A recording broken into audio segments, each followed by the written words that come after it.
हे अरे थँक्यू. मधुराचा चहा नाश्ता झालाय. सकाळी लवकर औषध घ्यायचं असतं ना म्हणून पडलीये जरा. आता मी बघते.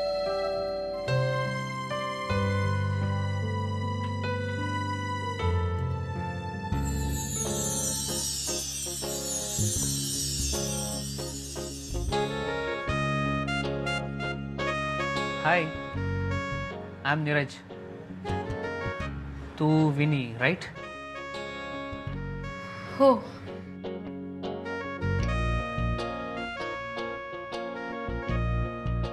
मी आत येऊ का? कोण आहे का विनी? या ना, या प्लीज. मी नीरज कोतवाल. हो ऑफकोर्स आय नो यू. सुशांतचा मित्र ना. ये बस बस बस बस. Thank you. Draw chair for yourself. कसा आहेस? तुम्ही कसे आहात दादा? अरे मी फर्स्ट क्लास. बरं हिला ओळखलंस? ही विनी, सुशांतची. मी ओळखतो हिला. म्हणजे तुम्ही भेटलायत आधी? नाही, सुशांतने हिचं फोनवरून वर्णन केलं होतं म्हणून म्हटलं मी ओळखतो हिला. सुशांतने सुद्धा मला यांच्याबद्दल खूप काही सांगितलं होतं. चांगलंच सांगितलं असणार. मित्राने मित्राबद्दल खोटं का होईना पण चांगलंच सांगायला हवं. काय दादा? मी चहा घेऊन येते. मग इथे किती दिवस मुक्काम आहे? आणि महत्वाचं म्हणजे तू मुंबईत कसा काय? आलोय काही दिवसांकरता मुंबईत. इथे अंडर-19 टीमसाठी स्पेशल क्रिकेट कोचिंग कॅम्प आहे. इकडचं काम झाल्यावरती सिडनी, 3 महिन्याकरता ऑस्ट्रेलिया. त्यांच्या ज्युनियर टीमसाठी कोचिंगची असाइनमेंट आहे. ग्रेट. म्हणजे एकूण काय तर ग्लोब ट्रॉटिंग. हा मजा आहे. मजा आहे कसाच्या आहे देवच जाणे. बरं सुशांत कुठे आहे?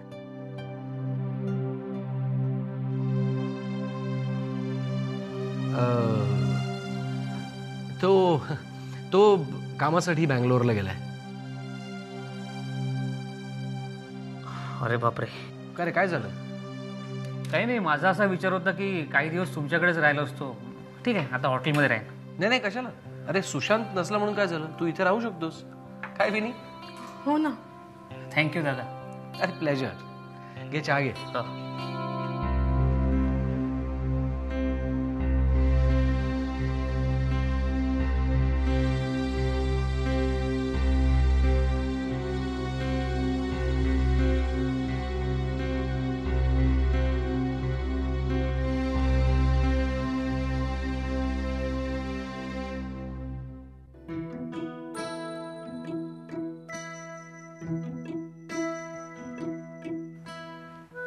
माँ, आज आयुष्याला पुन्हा एकदा नव्याने सुरुवात करतोय. तुमच्याच नावाने पुन्हा एकदा डेअरीचा व्यवसाय करतोय. तुमची उणीव तर जाणवेलच माँ, पण आजपर्यंत आयुष्यात जे जे काही तुम्ही आम्हाला शिकवलंय ते सगळं लक्षात ठेवून पुढे जाण्याचा प्रयत्न करतोय.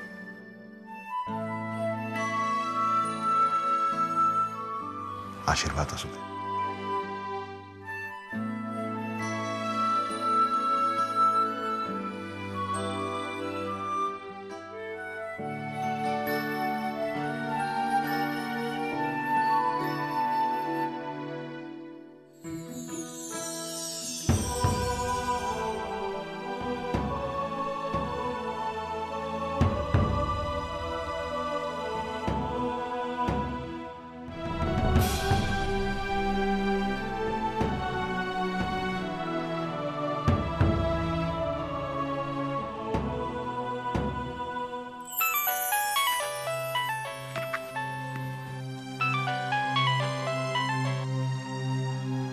बोल दादा, कसा आहेस?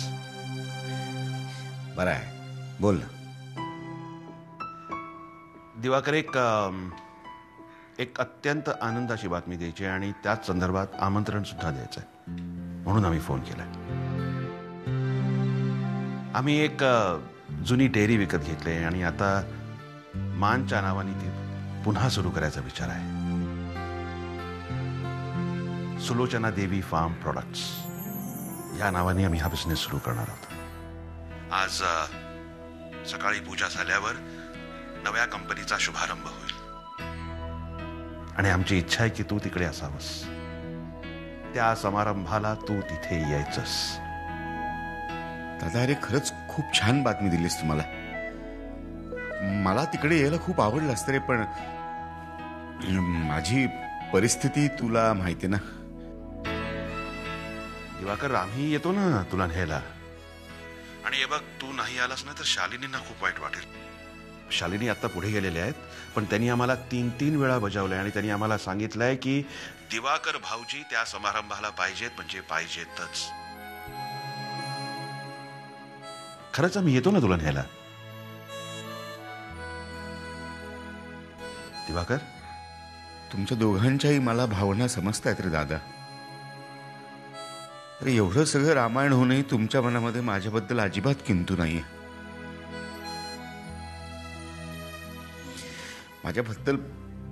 माझ्याबद्दल फक्त प्रेम आणि प्रेमच आहे, माहिती रे मला दादा. हे बघ दादा, मी प्रत्यक्ष जरी तिकडे येऊ शकलो नाही ना, तरी मनाने प्रत्येक क्षणाला मी तुमच्या बरोबर आहे. दादा, तुझ्या आयुष्यातल्या ह्या अत्यंत महत्वाच्या प्रसंगी तुला माझ्याकडून खूप खूप शुभेच्छा आहेत. ऑल द बेस्ट दादा.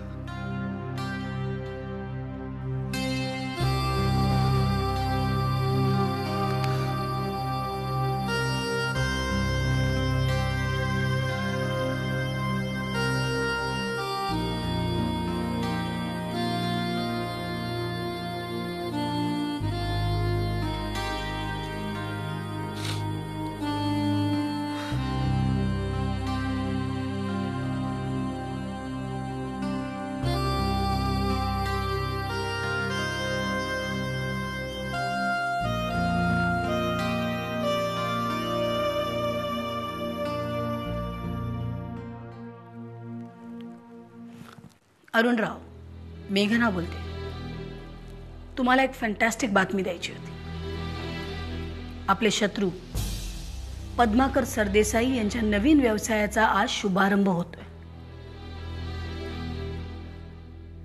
अरुणराव, ही बातमी फॅन्टॅस्टिक नाही आहे हो. जे आता यापुढे मी सांगणार आहे ना, ते फॅन्टॅस्टिक आहे. आज जिथे शुभारंभ होणार आहे तिथे पूजा होऊ शकत नाही याची चोख व्यवस्था केली आहे. जर पूजाच झाली नाही तर शुभारंभ कसा होणार, नाही का? राईट. सगळी व्यवस्था मीच केली. अरुणराव, तुम्हाला सांगितलेलं काम तुमच्या लक्षात आहे ना? यांचं एकही काम व्यवस्थित पार पडता कामा नये. राईट. आता संध्याकाळपर्यंत वाट बघूया, कळेलच आपल्याला यांची शुभारंभाची पूजा कशी पार पडली ते. मग मीच पाठवते मिठाई तुमच्या घरी शुभारंभाची. हो. ओके, चला बाय. मेघना,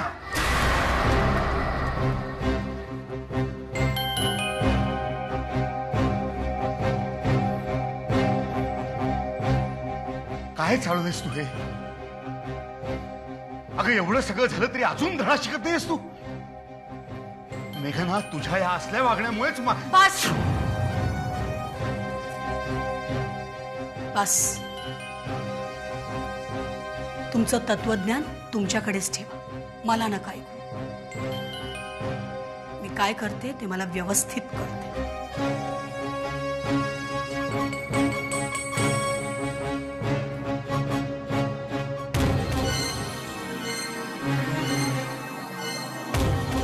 हे काय चाललंय? दादाला कळवायलाच हवं. नाही, मला ही गोष्ट दादाला कळवायलाच हवी. पण काय सांगू मी? ही मेघना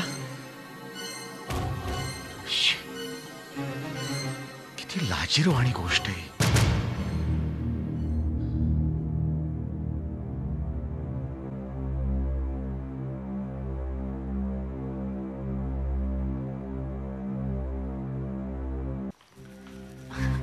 ज्योती, कुठे बाहेर चाललीस का? हो, पद्माकर काकांच्या नवीन कंपनीच्या इथे भूमिपूजन आहे ना, तिकडे चालली आहे. किती छान. पण तू नको जाऊस बाई. का हो? आपल्या घरातून दुसरं कोणी जाते का? नाही ना. मग तू अशी एकटीच गेलीस तर बरं नाही दिसणार. मला काय वाटतं की तेही आपलंच घर आहे, त्यामुळे आपल्या घरातून तिथे कोणी गेलं नाही ना तर जास्त वाईट दिसेल, नाही का? किती छान विचार आहेत ग तुझे.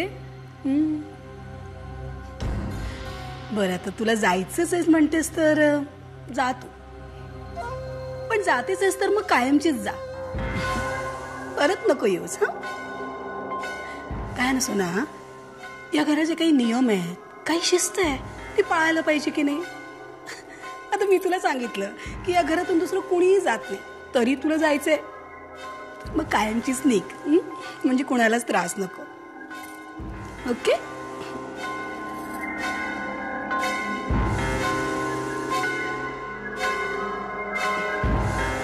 अजून ठरत नाही का ग तुझं?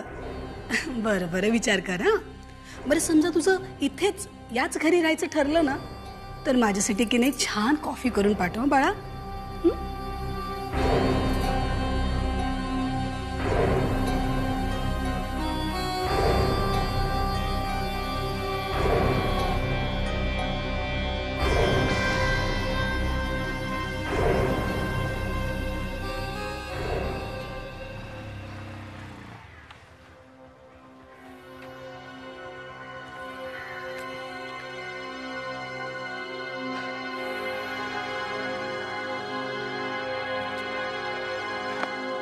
बोला.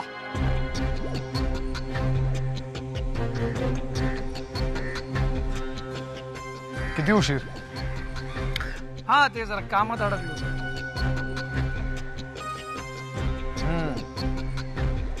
खिशात 4 पैसे खुळखुळायला लागलेत ना तुझ्या, म्हणून जुने दिवस विसरलायस तू. विसरलास मी तुझ्यावर किती पैसे उधळलेत ते. हो, एक मिनिट. तुम्ही माझ्यावर जे पैसे उधळलेत ना, ते काय तुमचं माझ्यावर लय प्रेम आहे म्हणून नाही, तुमच्या स्वार्थासाठी. कळलं ना? तुमच्या स्वार्थासाठी तुम्ही पैसे उधळले माझ्यावर. तुमचं काम होतं माझ्याकडे म्हणून. होतं ना? पण तुमचं काम करतो म्हणून मला देखील झुलवत ठेवलंस तू. माझं काम तर विसरलासच, पण सागरमुळे तुझ्या कुटुंबाला काय काय भोगावं लागलं बहुतेक हे देखील विसरलेलं दिसतोयस. जाऊ द्यावा राकेश बाबा. काय असतं ना, विसरणं हा माणसाचा स्वभाव धर्मच असतो. सॉरी, आता मी काय सांगणार तुम्हाला, आहे की नाही? तुम्हाला व्यवस्थित माहिती आहे. तुम्ही पण बऱ्याच गोष्टी विसरल्यात ना. हे तुझी फालतूची बडबड ऐकायला आलो नाही आम्ही.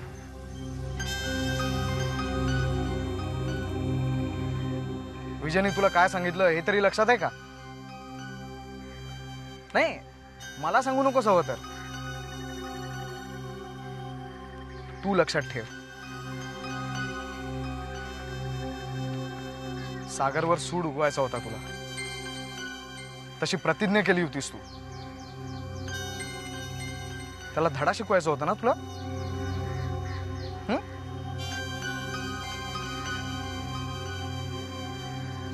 बहुधा तुला त्याचा देखील विसर पडलेला दिसतो. तीच आठवण करून द्यायला आलो होतो मी.